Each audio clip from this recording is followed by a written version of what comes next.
নীলাভায় ঘেরা এক সমুদ্রের গভীরে ঘুমিয়ে আছে নীরা। ও চারপাশে ভেসে বেড়াচ্ছে স্বপ্নের মতো জ্যোতির রেখা। মাঝ আকাশে ভেসে থাকা শহর নিম্বুসেরা। সেখানেই ডাকা হয়েছে আকাশে জলপরি নীরাকে এক রহস্যময় ভবিষ্যতের জন্য। নিম্বুসেরার আকাশদ্বার খুলে গেছে, আলোর ঝলকে সামনে এগিয়ে যাচ্ছে নীরা। ওর চোখে অনন্ত বিস্ময়। আকাশের দোলায় নেমে এসেছে এক নীল দীপ্তি নীরা।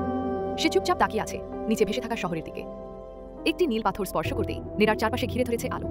ও বুঝে গেল ওর ভেতরের আলো জেগে উঠেছে। আলো নীরার ত্বক জুড়ে ছড়িয়ে পড়েছে। নীলাভায় উদ্ভাসিত হয়ে উঠেছে ওর গাউন আর লেজ। ওর দৃষ্টিতে জেগেছে এক নবজাগরণ। ওর সাদা ত্বকে ফুটে উঠেছে নীল রহস্যময় চিহ্ন, আকাশদ্বারের চিহ্ন। নীরা ছুঁয়ে দেখে ওগুলোকে, যেন নিজের সত্যিটা খুঁজে পায়। বাতাসে ওর শরীর ভেসে আছে ধীরে ধীরে, চারপাশে এক নতুন শক্তি। নীরা নিজের ভেতরকার আলো অনুভব করছে। নিম্বুসেরার প্রবীণরা একত্রিত হয়েছে। ওরা নীরার মধ্যে দেখেছে সেই শক্তি যা বহু শতাব্দী ধরে অপেক্ষায় ছিল। নিম্বুসেরার হৃদয় দাঁড়িয়ে নীরা, চারপাশে জড়ো হয়েছে আকাশের আলো, প্রস্তুত এক নতুন যাত্রার জন্য। আকাশের মাঝখানে ভেসে রয়েছে আলোক তার। নীরা এগিয়ে যাচ্ছে, তার প্রতিটি স্পর্শে পথ খুলছে আলোয়। 13 লক্ষ তারা নিচে উড়ে যাচ্ছে নীরা। পিছনে রেখে যাচ্ছে এক ঝলমলে আলোর রেখা। ও জানে এটাই ও সত্যিকারের ডাকে পৌঁছানোর সময়।